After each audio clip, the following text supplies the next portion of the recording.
All right. Welcome to Live. I Know a Guy Bicycles. Yes, we are doing a series called What's in My Stand? It's a Poseidon direct-to-consumer bike brought to me by a customer that bought it new. And he purchased some upgrades during the checkout process of Poseidon's website, upgrading to through axle and upgraded wheels. Well, the same wheels, but through axle with a through axle fork. Well, therefore, we got to go through a couple of those things, and he decided, like, I'm going to let you do the work. Where in the Poseidon's verbiage, they say, if you don't feel comfortable putting a bike together, take it to your bike shop. I'm his bike shop. So awesome. Thank you for bringing this bike to me, brand new. I love new bikes. I've been working in this industry for over 30 years and do what I do now is a lot of refurbishing. So have an opportunity to actually work on something new is awesome. It's just fun.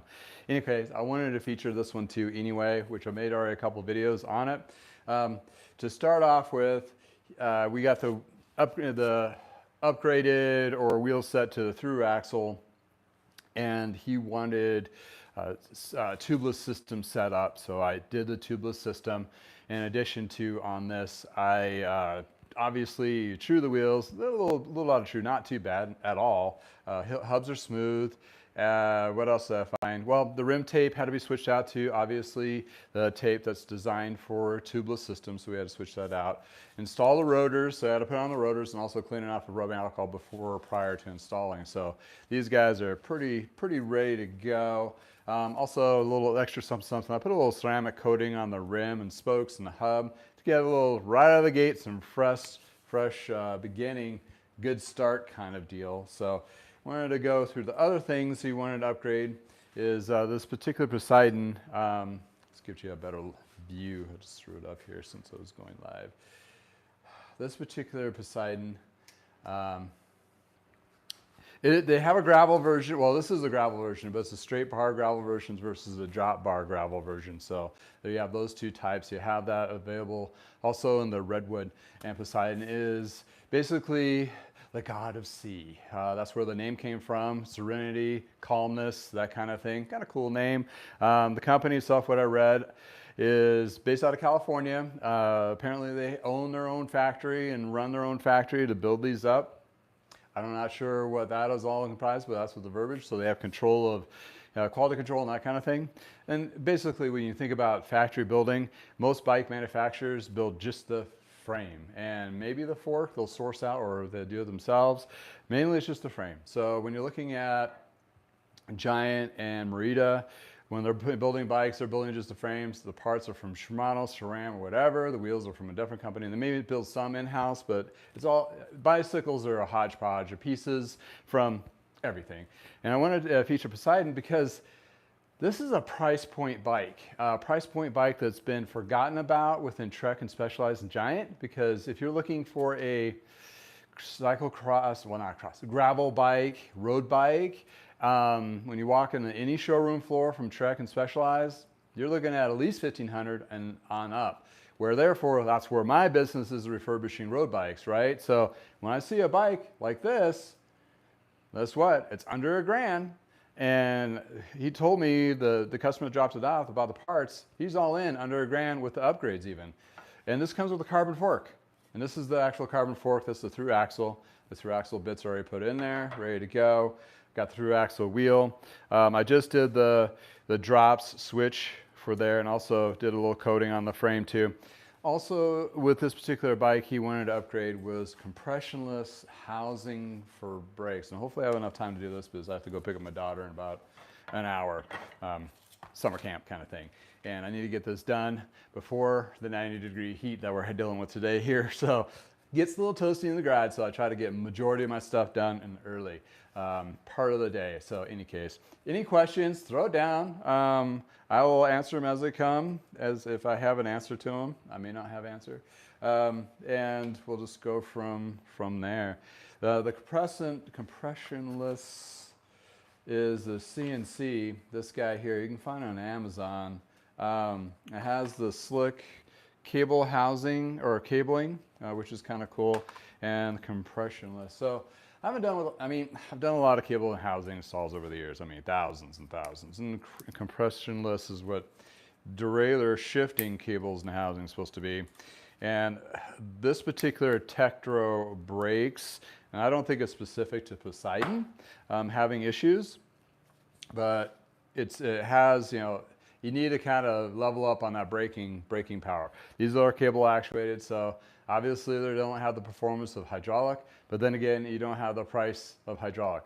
I did shoot a video that will be coming out with more full length and details about this, but that's a pretty good length of housing to work with. Comparable to this bike out of the box, the Trek FX is $100 more on sale. Let's put it that way. And the Specialized, pretty much similar on sale. And what you're not getting there is a carbon fork. So the next level up, it has hydraulic within the Trek and Specialized brand. But, when you're looking at through axle carbon fork, they're both using, like the Trek uses a Shimano, but the micro shift is being used by Specialized too, and they're sourcing that out. This one, you can look up the specs. I think I have in the descriptions below to the link to the bike. Advent X. So we'll take a look at that and how it performs, that kind of deal. So needless to say, let's just kind of dive into this. I will got some of my parts laid out. And this should not take too long, but whatever the case may be. I'm gonna hook myself up with first person view with this fancy, I feel like I'm plugging all this stuff. I'm only paid to do the labor. I've not been given any of the product in this video. So, disclaimer, this is all bought by a consumer. This is all my perspective. Nobody's paid me anything to do anything. So let's give you more of a hands-on close look here, and hopefully I'm not too jostling of what we're doing here. Boom, there we go. There we go. So there's a housing kit box. You got the cables. There's the fork. What I need to do is take the cable. Actually, I can just cut. I'll just cut these off. So I'll try not to move around too fast, so I'm not too jarring. I noticed the other day. So cut these,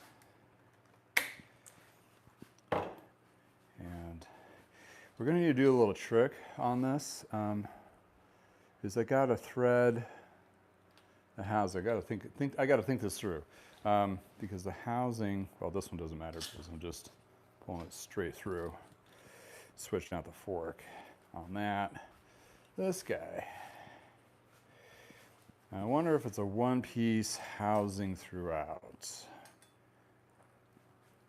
Looks like it is. So in that case, it would behoove me. I don't know if I'm moving this.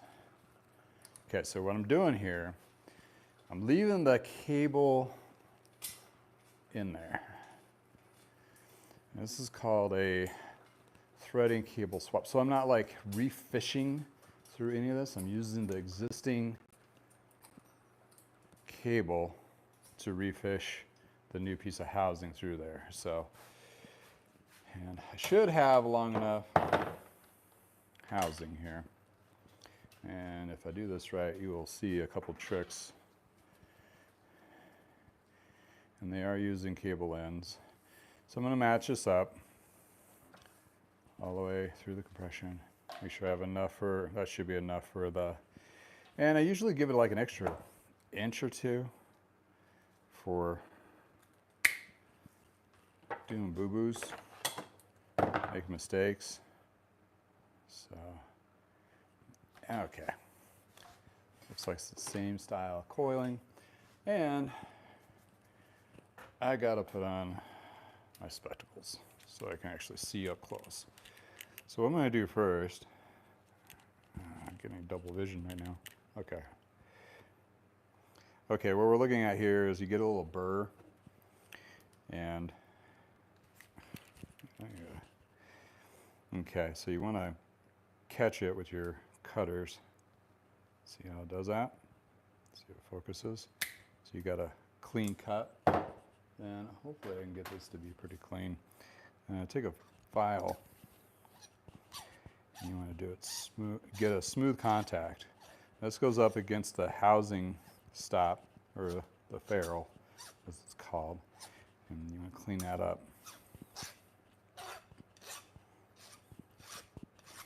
Like so. Once you have that, and you take a, oh, where did my other poker go? Oh, I was using it for the tubeless. Here we go. Set up. And you try to get that insert sleeve to come out, so you're not folding it up inside there. Then take a razor blade. Okay, this is all on the fly, so excuse me if I look for parts. And that cleans it up, right? So you have the best non-obstructed connection there. So then you do the other side. Same kind of thing. Check for that burr. Looks like that was a pretty clean cut. It's probably from the manufacturer. And they got magnets hooked into everything. So here we go. So you want that to be flush as possible when you put on that housing stop. Looking at the other housing, it has ends on both sides. Then do it at an angle, kind of clean it up.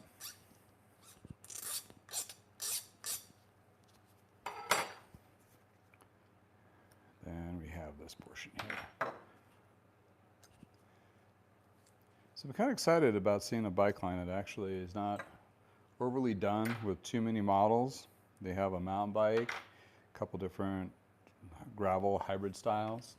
All right, where's my, then you have these little bits. It's hard to do with gloves on. I have the digital gloves. Yeah, man. Ooh, this is thick plastic. Okay, ditching gloves. I'm not gonna do anything super sticky wet right now. Okay. Huh, now my hands are completely sweaty from the heat. In any case. Wow, man. All right. All right, you got all these little bits from these kits, right? And, you know, those, I don't think we're going to need to use. Those slide over to protect, that kind of deal. And what we're trying to match up is these guys. I don't know if I want the slide-in ferrule, but we can take a look. Let's see. It probably does okay on the shifter, but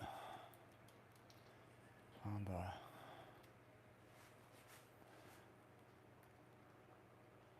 oh, yeah, it does slide in. Okay, we can do that. I'm going to move this light so it's not so blinding for everyone, including myself.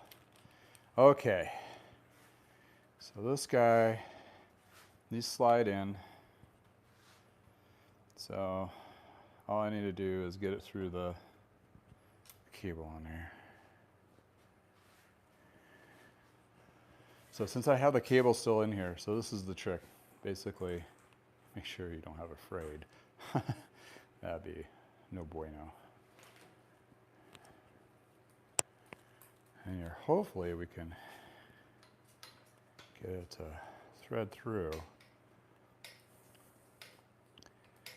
Get that in there. See, it kind of aids it to go through, right? See, push up all the slack. And then, ooh, we're gonna go underneath and through. So like on very weird bikes, like, I wouldn't say weird, Klein and some Specialized, these kind of threading techniques is pretty much necessary. You can probably do it, and what also, since the cable has been threaded through, and you're just guiding it through its existing path, okay, because it's not going to get crossed over with the other housing that's sitting in there. That's the beauty of it. So there's that. Okay. Okay, so we have the housing threaded. Now I can pull that cable. So, and these are pretty easy. Just a slotted a barrel adjuster.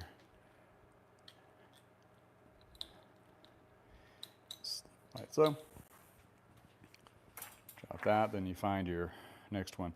Sometimes on these, just a heads up, they'll have a shorter one because they're trying to save money. So same thing with derailleur cable kits. So, boy, these are, whew, nice and stiff and lively. Lively it is. Okay, I'm gonna find my ends, match up there. Yeah, now I'm knocking everything over. And yep, here we go. There's one shorter and one longer. Obviously, the shorter one goes to the front, so I'm gonna set that aside. Rear one goes to the back.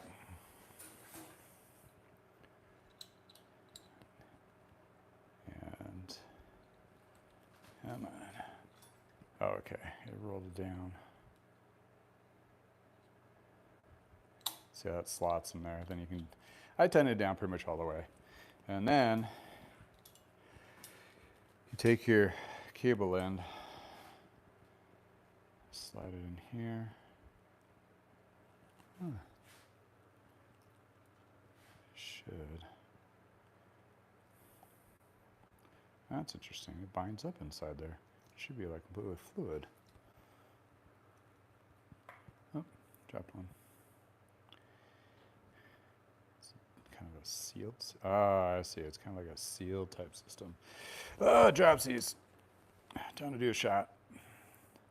Or it just pops right out. Weird. Okay. All right.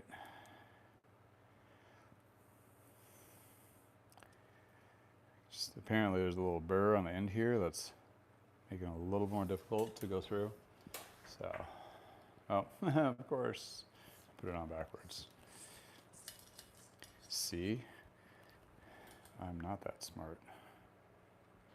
Just a legend in my mind. Okay, there we go.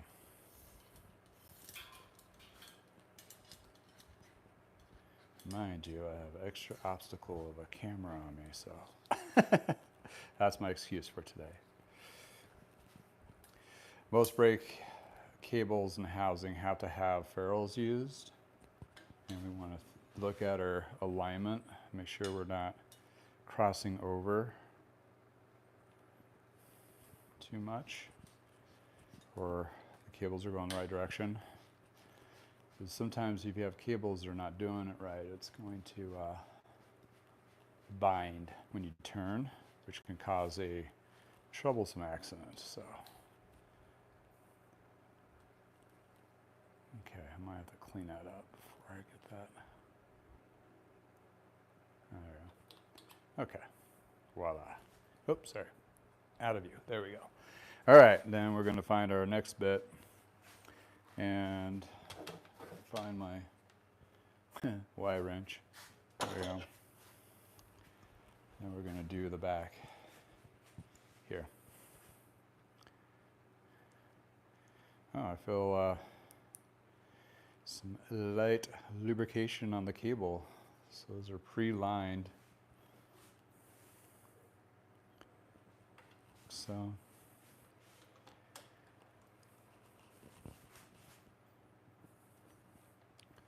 there's the old bit.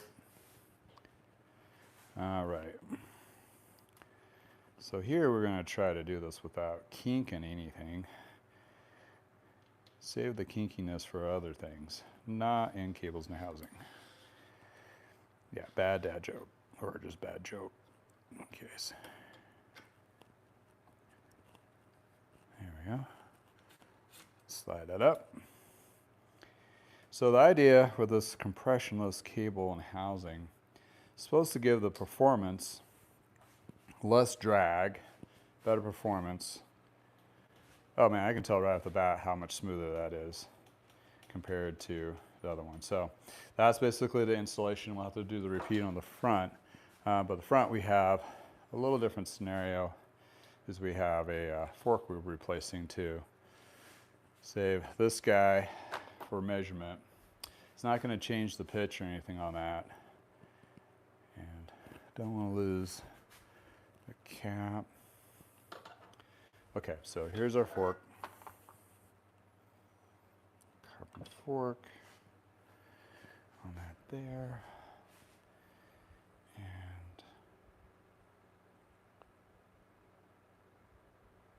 so just looking at my options here. Oh.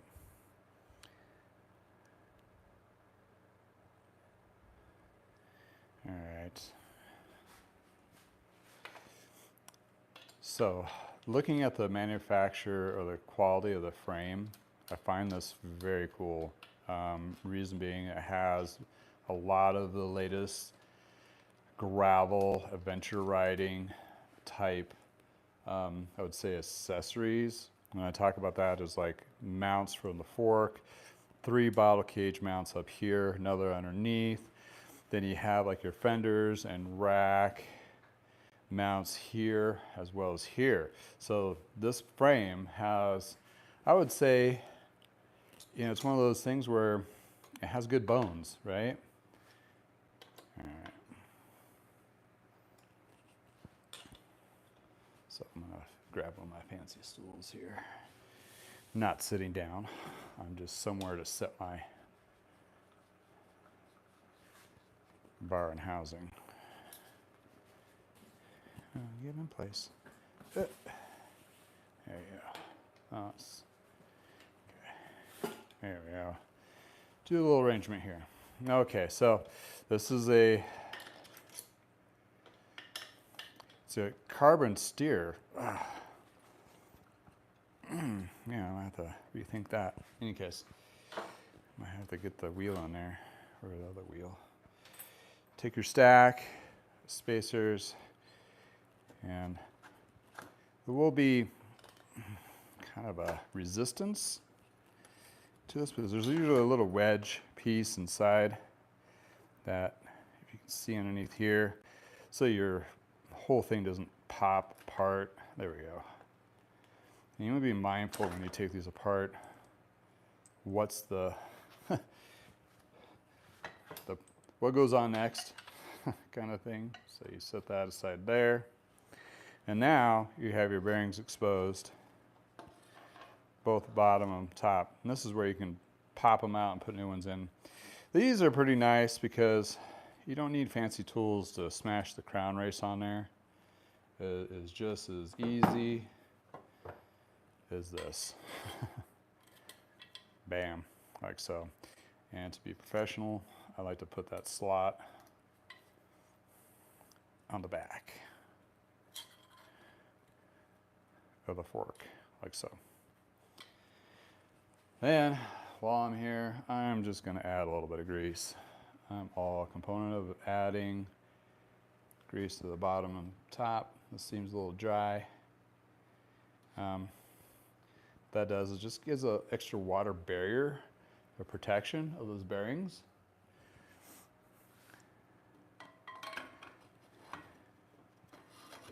Like so. And then grab my slotted piece. That locks it kind of, that's the race too, in place. Then this one had a little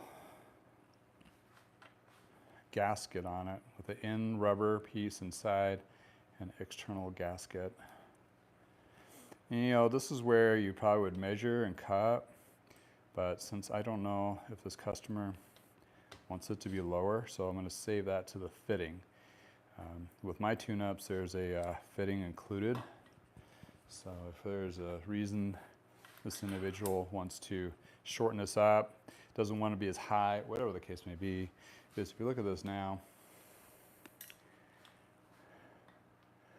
you can probably chop a little bit. But if you wanted to be elevated a little bit higher up, you got this to work with. So get that in there. Fall into place here, like so. And then I'll transfer over that other piece for the insert at that time. That doesn't take long to do. I just needed more leveraged. So there's the fork. Bam. That was pretty easy peasy. Switch out and do those adjustments. Okay, we'll get that more flush. We'll double check that. But in any case, that's what we're looking at. It's switching out this cable and putting the mount on the back side here from the other fork and so forth. So that's the basic upgraded for the compressionless housing on that. And also on these guys, we have these drops as a through axle. I've switched out now. I need to pop this loose and throw it in place. We'll just focus on the rear right now for time reason. Oh wow, it's on there tight. So, ooh, I need leverage. Yeah, every bike shop has one of these in there. And yes, we usually ask people to look away when we use these, but it's usually an ugly, ugly thing. I need to get some leverage on this since I don't have it in the frame. Worst case scenario, I'll go back to the frame, or you can take it all apart and put it on the vise. But I just want it's being a little more difficult than I like it to be. Just trying to hold that derailleur hanger in place. Oh, well, phooey. Ah. I can just muscle it. Oh, there we go.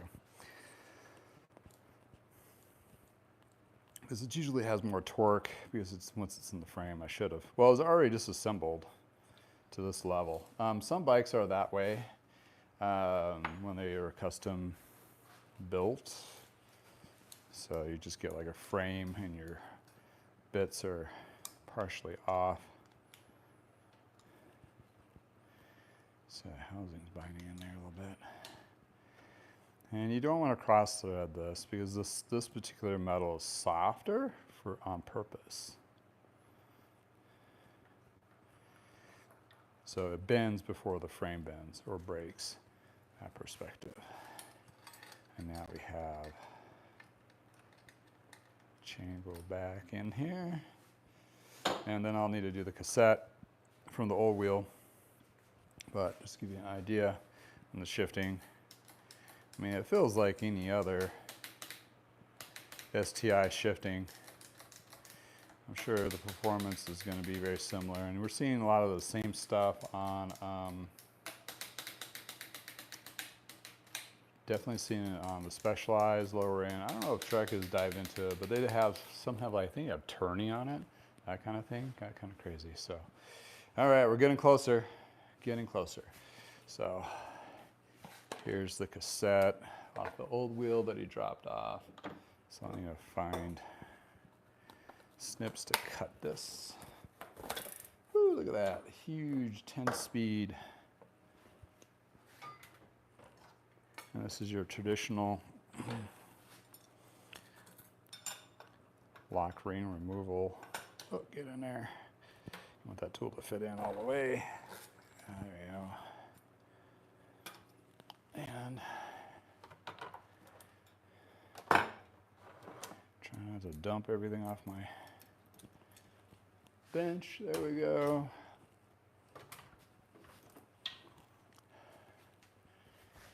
And my practice that I've learned, you always put grease on these, just in case you get contaminants in there, prevents rusting. And if you ever had a cassette that was seized on a free hub body, you become greasing all of these. just is. So we're gonna lightly set this down, screw this out, lock ring off. And I try to grab the whole cassette and find my key portion. Hopefully it's in the same close position. Where are you? Oh, you're at the top. So, here at the bottom. That way we're not. Yeah, that's it. Okay. twist my arm. There you go. That way we're not rebuilding the whole thing, which you can. This is also a micro shift as well. Oh. Tool. And this, you don't need the free wheel or the chain whip. This will just slightly tighten up and give it a good torque. There is, 40 Newton meter torque wrench you can put on there if you really want to get wild and crazy. And now we can see if this through axle, which size are you? Yeah, there you go. And this guy is another thing I like to grease up.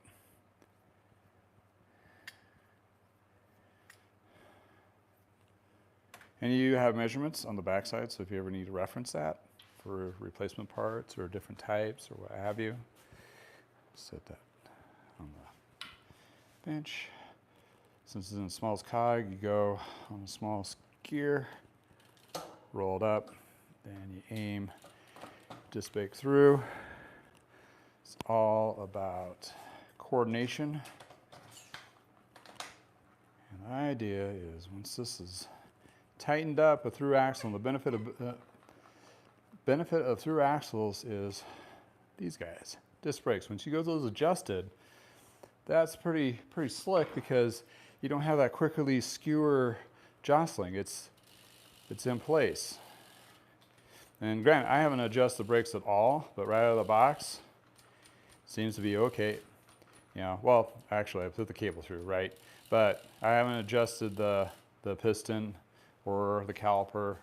And what you do is you get your cable tension, then you loosen up your bolts underneath here, hit the brakes tight so they compress down, then tighten your bolts back up. And that hopefully centers the caliper related to the rotor. And since these are new, you'll need to what they call burn it in. In other words, when you go for a test ride, just ride with the brakes on to try to burn those pads to, conform to the rotor itself to prevent squeaking and best performance. And here, a little bit of cable adjustment right off the bat. There we go.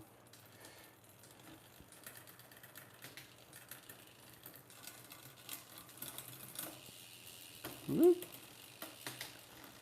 So yeah, you can definitely tell there's a little bit of a cable adjustment there and a barrel adjustment. Also the limit screws probably need to be double checked too.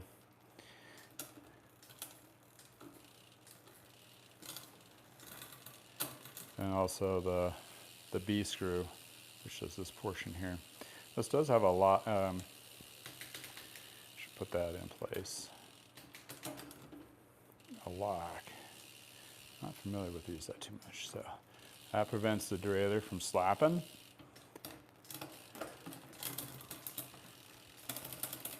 So probably need to check a couple videos on making sure these are adjusted correctly prior to the version of the Shimano, but I mean, not bad at all. I mean, I am pretty happy with this is coming right out of the box, and for the price point, that's a pretty good deal. In any case. Yeah, got my door glasses on, of course. Trying to find the comments on here. As an option, pardon me. Trying to see. Jeez, that was a rookie move. Sorry about that. I do apologize. I hit a button and then bloop, it goes completely else, somewhere else. Okay, there we go. All right. Well, no. In any case, all right. Fortunately, I'm not seeing the chats here. I will try to find those and respond to them in the comments below when this video goes out.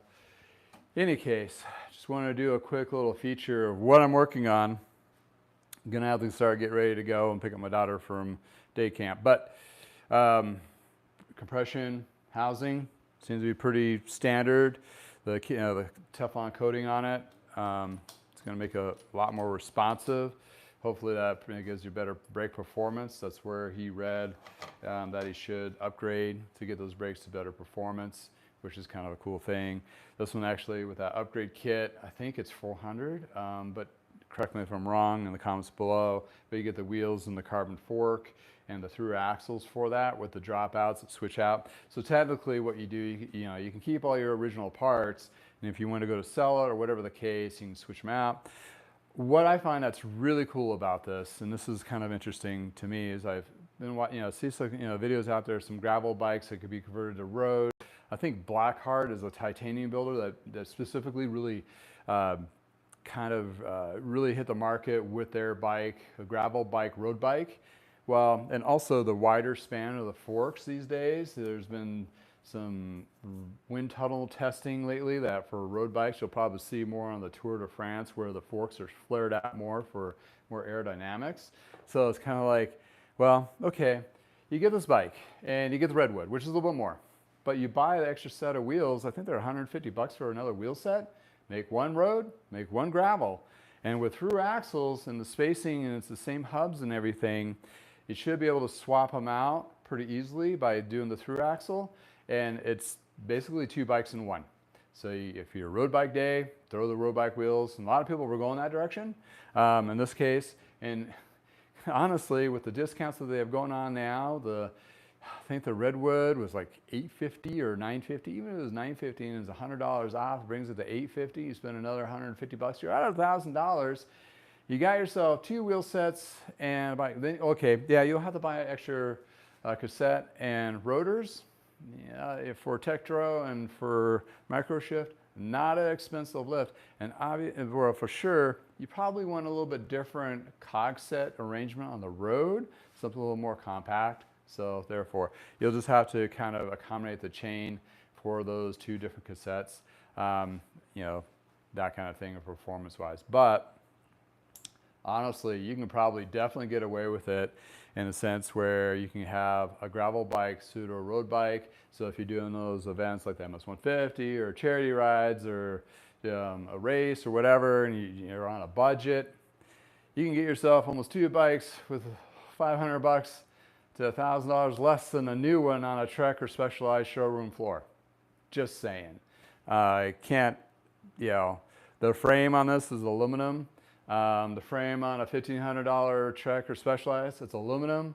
On the gravel one with the drops, the shifting, this is one of those things where you have good bones. So if you wanted to upgrade to 105 or Di2 or the new red, which is on super sale, you can. It's still going to be great. It's still going to have a great performance. And the welds on these are really smooth, kind of the Klein-like. And kind of, the paint jobs are not too bad. You got a matte, fork, pretty standard, not an obsessive amount of logos, that kind of thing. So you can customize that too if you wanted. But that's what I'm working on today, and I will have this finished up. I have 2 videos I've already shot for it, setting up the tubeless system on these for new, and also I'm in the process of doing a comparison. I did walk over to Walmart, which is pretty close to my house, checked out their Ozark cyclocross bike, gravel bike that they have, and it's interesting.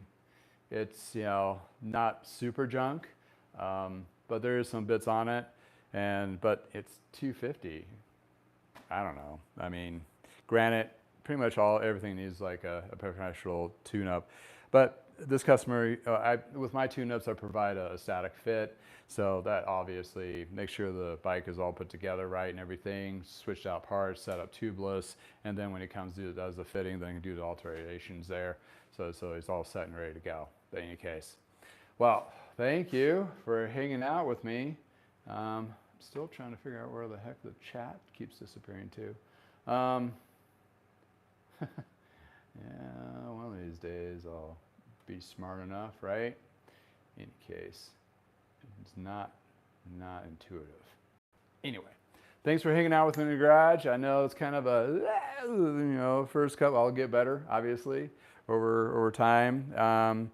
And be a little more prepared each time, next time for further over. But hey, that's what I'm working on. Check out these bikes. The links are in the description below. If you're looking for just that gravel bike you don't want to put a lot of money into, check it out. It's actually not too bad. And again, I'm not a paid individual, whatever. For this is not a paid sponsorship or any means. This is just me working in the garage on a customer's bike. So thanks for hanging out with me. If it's beautiful in your neck woods, please go for a ride. Please put some comments when the video is no longer live. If you have these bikes yourself, if you have experience, if you worked on them as a mechanic, any of those tips and tricks, this community here, it's you that makes this channel. And thanks for hanging out with me. Until next time, from the garage.